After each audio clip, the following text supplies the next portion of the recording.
Boa noite a todos, uma satisfação muito grande abrir um novo programa Hora dos Negócios. Hoje nós vamos tratar de um assunto super importante, que é o E-Social. Trouxemos hoje o Dr. Charles Ferreira Dias, da Perfil Gestão Ocupacional, que vai discutir todas as mudanças e principalmente as mudanças que vai exigir do empresário. Então, uma satisfação ter você aqui, boa noite. Queria que você se apresentasse e que nós começássemos a discutir esse assunto tão importante. Tá bom. Boa noite, Gabriel. É um prazer estar aqui. Eu tenho uma formação de médico, do trabalho. A gente tem a empresa Gestão, a empresa Perfil, Gestão Ocupacional. É uma empresa que atua na área, está no segmento de saúde e segurança ocupacional. A parte de segurança é que cuida de acidentes e riscos. E a parte da medicina ocupacional, que basicamente faz os exames admissionais, demissionais e periódicos dos funcionários. E agora uma mudança no panorama. Com a implantação do E-Social. Com o advento do E-Social, a partir agora de janeiro de 2017. Bom, lembrando a todos, o nosso programa vai ao ar todas as terças-feiras às 22 horas, com reprise aos sábados ao meio-dia. Qualquer dúvida, horadosnegócios.com.br, o Dr. Charles e eu estaremos mais do que prontos para responder qualquer dúvida. O nosso programa, como todos sabem, aborda administração, contabilidade e tecnologia da informação. Eu ligaria o assunto de hoje, a administração, a gestão de pessoas.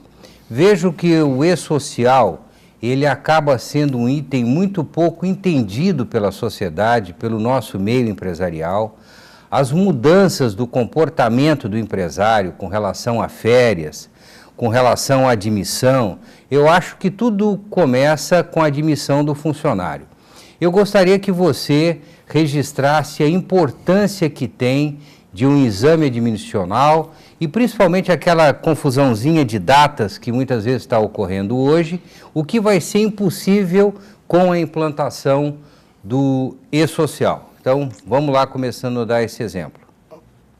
Basicamente, Gabriel, a gente vai falar de data. Hoje é comum, a empresa faz o processo seletivo, contrata o funcionário começa a trabalhar e quando a empresa acha que ele está já adaptado por um período ali de experiência, às vezes uma semana, 10 dias, encaminha para fazer o exame admissional. A lei do Ministério do Trabalho determina já que o exame admissional ele deve ser obrigatoriamente feito antes de o trabalhador iniciar as atividades. Então, item que muitas vezes não é respeitado, correto? Eu acho que o que nós... Não é, na maioria das vezes, a empresa, de fato, de direitos, ela teria que fazer o processo seletivo todo e os exames todos para identificar se o funcionário está apto ou não e ter o atestado de saúde ocupacional, o ASO, que todo mundo chama de ASO, de apto para o cargo. Antes, a lei pede que seja, no máximo, um dia antes do dia que ele vai começar efetivamente a trabalhar. Muito bem, vale comentar aqui para vocês o seguinte, o E-Social é o último item do SPED, que são todas as nossas informações transmitidas para o governo eletronicamente, praticamente online. Então, toda a gestão de pessoal... Vamos discutir daqui a pouco, vou pedir que você dê um exemplo de acidente de trabalho, por exemplo, da importância de você fazer uma perícia. Então, nós comentamos o lado inicial do exame admissional. Então, vamos agora, eu peço que você descreva um acidente, caracterize um acidente, a importância de ter um médico, a sua função, por exemplo, para avaliar e efetivamente caracterizar se aquele acidente caracteriza-se ou não como um acidente do trabalho?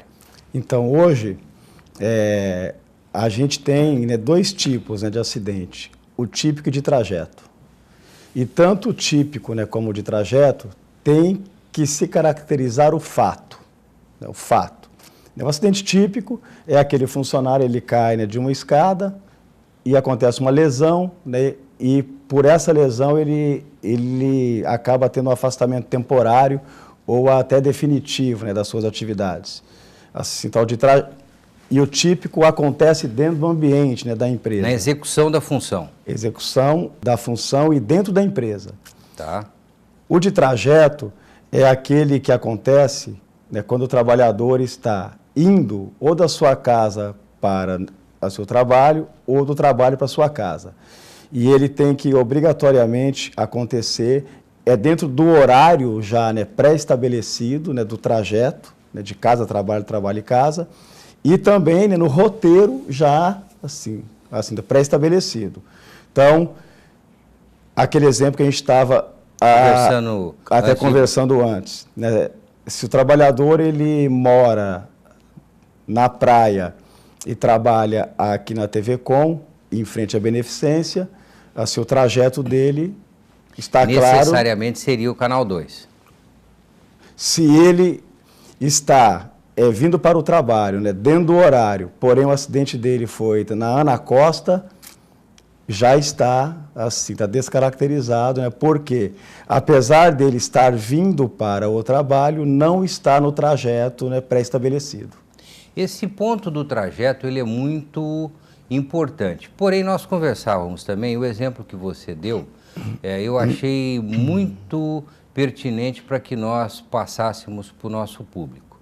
Foi quando você caracterizou um acidente de trabalho dentro da empresa. Você comentou que uma das funções, existe naturalmente toda a medicina de trabalho que antecede essa execução. Talvez até valha a pena nós comentarmos sobre aquelas famosas siglas que todos têm uma dificuldade, o PPMSO e o PPRA. PPRA. Eu queria que você explicasse esses dois itens para os nossos telespectadores, por favor. É assim, a empresa está de pequeno, médio ou de grande porte, ela tem que atender obrigatoriamente as normas regulamentadoras, né, do Ministério do Trabalho. E são, né, 36 normas, né, regulamentadoras. Tá.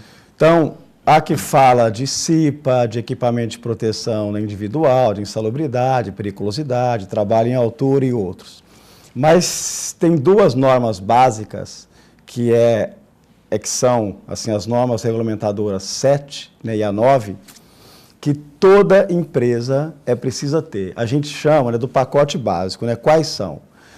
A norma regulamentadora número 9, né, o PPRA, que é o Programa de Prevenção, né, de Riscos Ocupacionais. Por isso que eu achei mais pertinente nós falarmos isso, porque depois nós vamos discutir quando aconteceu um acidente. Então, nós estamos antes de acontecer o acidente. Antes de acontecer o acidente. Então, essa é uma obrigação que deve ser cumprida e deve ser muito mais cumprida a partir de agora. Pode parecer um exagero meu, porque o controle vai ser automático da autoridade. Você concorda comigo? Então, após estar elaborado o PPRA, aonde acontece, né, uma avaliação, né, prévia, tá? E assim, se estabelece todos os riscos, né, que os funcionários estão expostos, né, no seu cargo. Isso tudo fica dentro, né, de um documento, que é um programa que tem validade, né, de 1 ano. Tá. A partir do PPRA, que é feito pelo profissional, né, de engenharia, tá, de segurança, né, no trabalho, o médico do trabalho, ele faz o PCMSO, que é o Programa de Controle Médico da Saúde Ocupacional. Aquele funcionário que está exposto a esses riscos, obrigatoriamente ele tem que fazer assim, esses exames. Então, é um exemplo clássico. Assim, o funcionário ele tem exposição a ruído. Aqui no PCMSO, que é o programa médico, vai estar, né, estabelecido que ele tem que fazer, além, né, do exame médico, o exame da audição, né, a audiometria. Tá. Então, essa avaliação prévia já deixa tudo estabelecido, Gabriel, para cada cargo, né, quais riscos existem lá no ambiente de trabalho e quais exames que devem ser feitos. E quando a empresa segue isso à risca, assim, obviamente, né, que minimiza muito o risco de ter um acidente ou do colaborador adquirir uma doença. Muito bem, infelizmente, nós estávamos conversando, existem algumas pessoas que forjam um acidente e eu gostaria que você comentasse isso logo depois do nosso intervalo. Ok.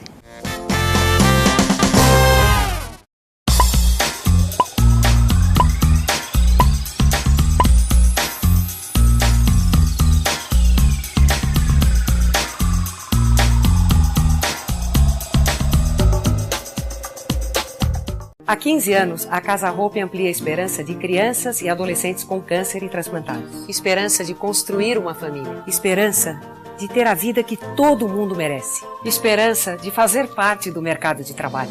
Para que essa esperança cresça ainda mais, contamos com a sua ajuda. Ajude-nos a construir um novo núcleo de atendimento exclusivo para os adolescentes da Casa Hope. Ampliar a esperança desses jovens está em suas mãos.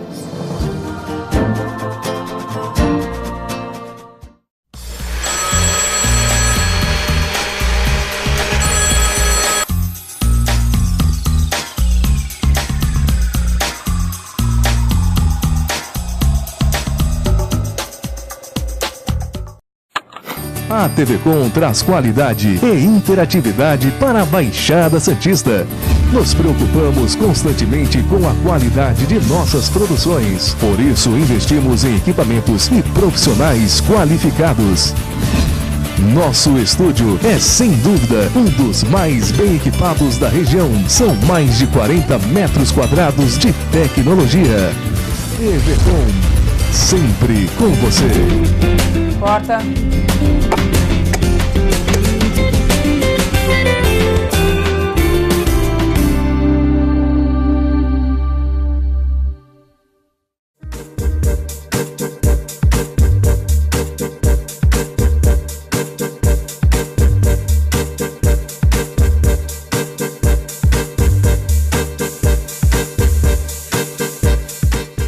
Ao verem uma criança pobre e doente, todos querem cuidar dela. Mas você sabe como? O Saúde Criança sabe. Cuida da saúde e do remédio da criança. E também da educação, do emprego dos pais, dos documentos da família, da condição da casa. E cuidando disso tudo, cuida de verdade da saúde da criança. Em 21 anos, o Saúde Criança já cuidou de 43 mil pessoas. E com sua ajuda, pode cuidar de muito mais. saudecriança.org.br. Conheça, ajude.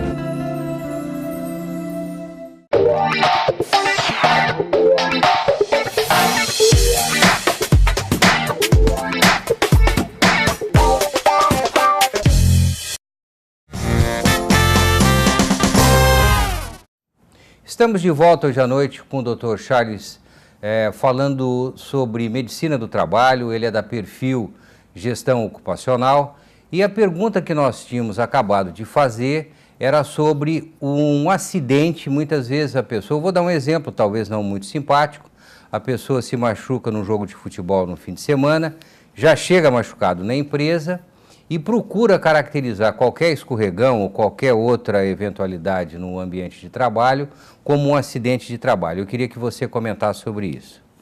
Gabriel, assim, infelizmente acontece. Né? Por isso que eu falei, não é um exemplo simpático, mas eu sou obrigado a registrar uma realidade. Às vezes o trabalhador ele acha que o fato, né, de forjar um acidente ali do trabalho acaba dando assim, então, a garantia, né, para ele assim, adicional. Né? E por que acontece isso? O que ele busca, na maioria das vezes? Ele busca uma coisa chamada, né, estabilidade após um acidente de trabalho. Então, apenas para que todos entendam, quando que o funcionário tem direito na estabilidade? É quando ele tem um afastamento acima de 15 dias e esse afastamento acabou gerando um benefício lá da Previdência. Então, a empresa paga 15, e transfere após para a os Previdência 15, o resto. Ele tem que ir na Previdência. E quando ele tem esse afastamento, né, previdenciário, e o motivo do afastamento foi um acidente de trabalho, após a alta da Previdência, e que o funcionário passa lá com o médico lá do trabalho e faz o exame de retorno assim, ao trabalho, está apto, após essa alta e a partir do dia, né, que ele volta, ele tem uma estabilidade, né, garantida, que é de 12 meses. Isso quando está caracterizado um acidente dentro. A outra hipótese seria... A outra também, no acidente de trajeto também. Também. Sim. E quando não está caracterizado, aquele que ele pode ser desligado depois da licença?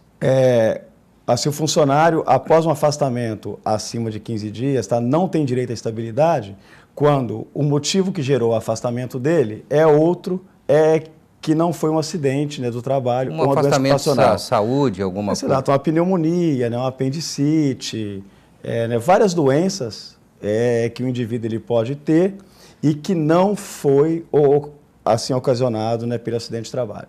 Então, é esse o motivo, na maioria das vezes, que o funcionário tenta, né, assim, forjar uma situação.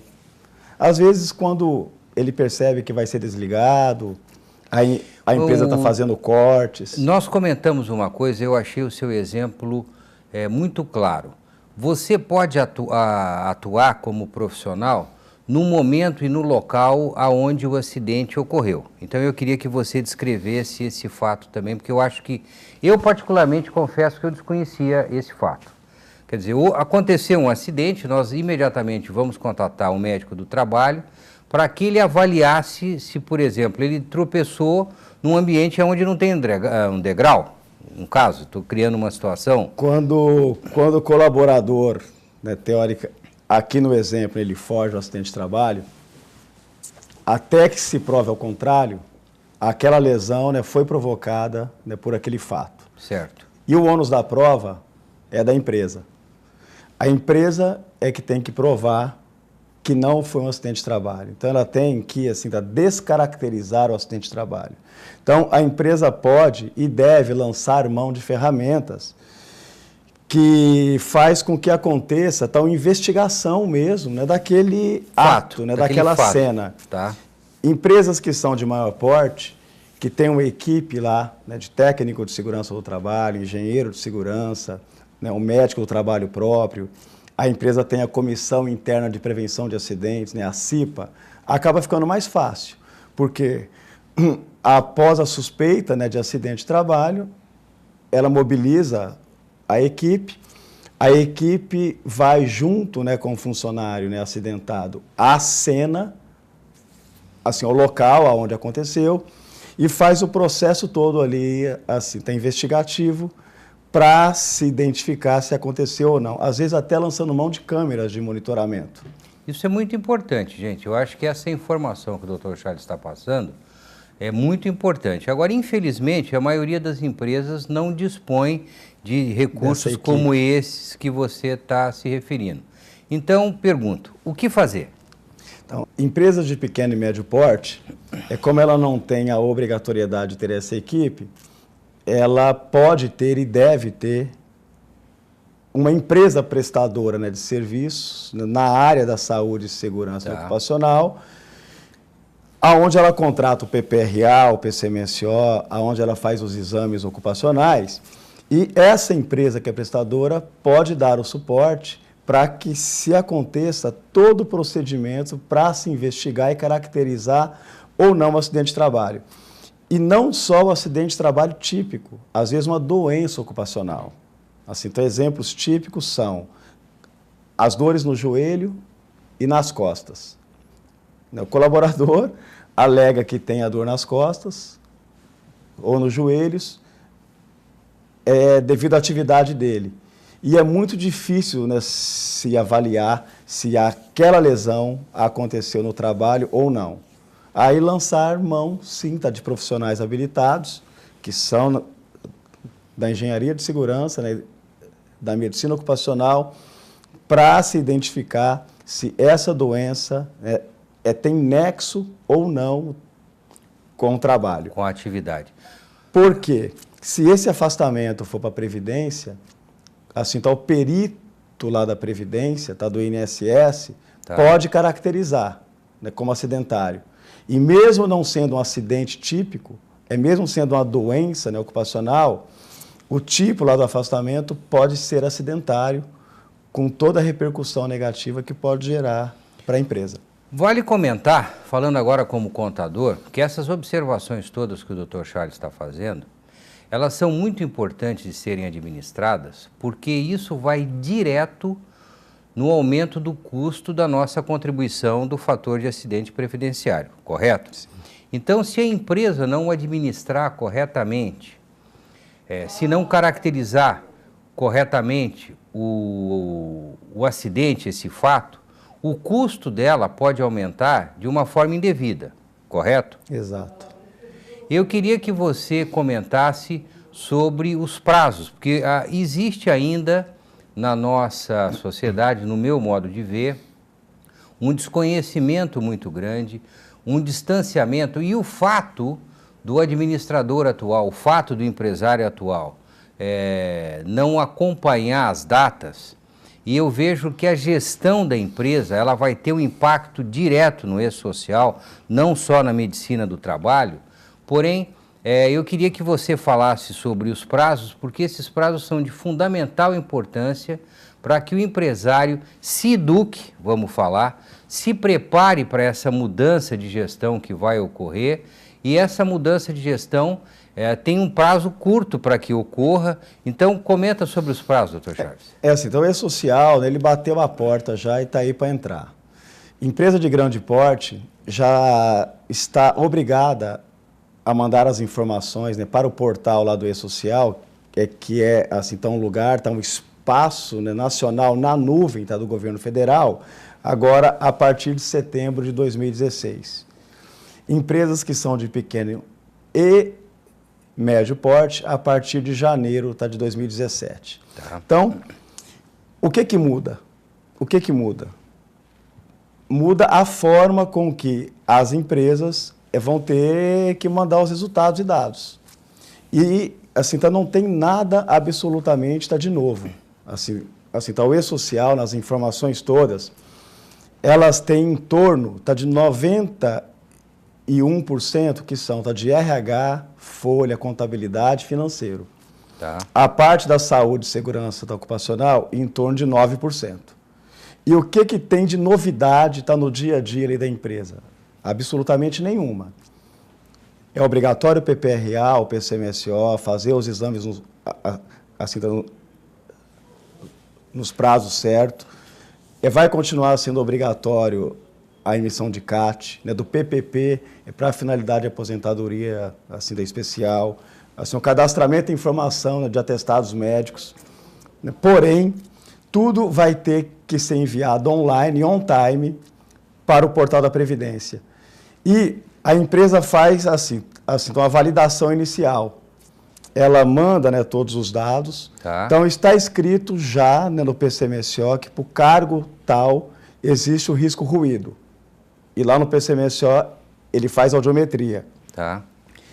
É quando aquele trabalhador para aquele cargo for admitido e a informação do atestado de saúde ocupacional dele, do ASO, for para o E-Social, é quando chegar no E-Social, se não tiver determinado o risco ruído, e se ele não tiver feito o exame de audiometria, vai dar uma não conformidade, que gera um retorno, né, para a empresa de não conformidade, que pode ser em forma de autuação, multa.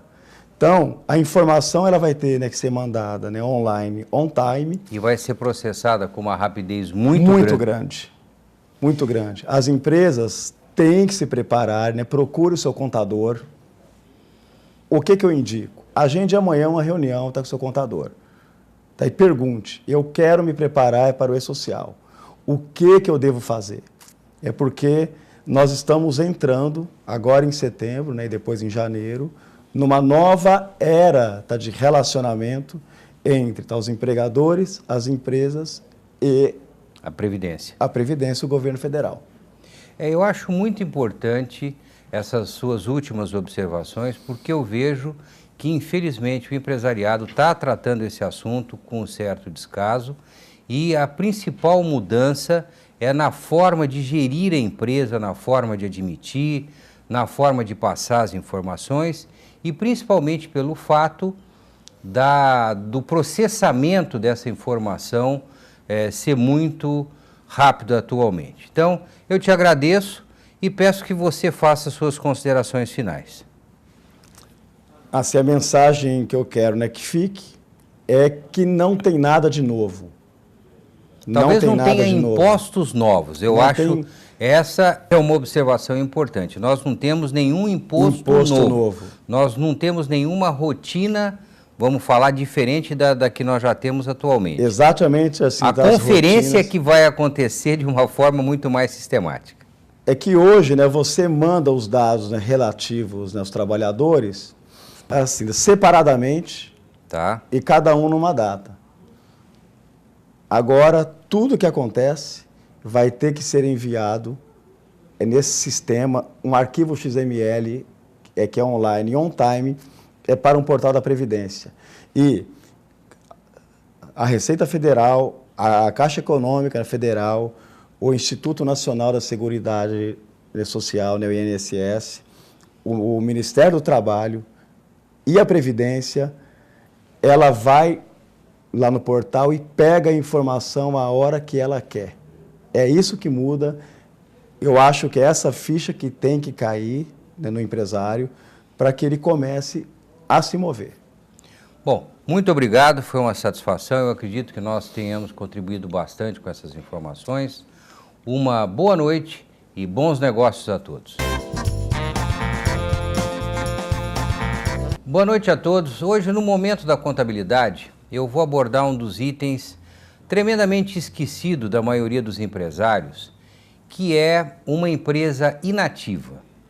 Eu vejo que a empresa inativa, não existe vantagem de vocês deixarem uma empresa abandonada. O empresário que deixa uma empresa abandonada, ela incorre em multas, não existe um perdão fiscal, porque erroneamente existe uma posição de que o fisco vai te esquecer, vamos colocar dessa maneira, caso você não entregue nada, caso você não faça nada. Então, a minha recomendação é: execute, providencie o encerramento da empresa com todas as obrigações acessórias, como uma DIPJ, como uma RAIS negativa, enfim.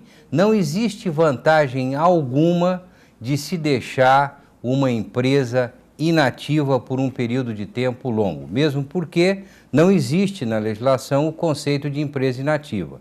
Todas as obrigações acessórias devem ser entregues regularmente. Uma boa noite a todos.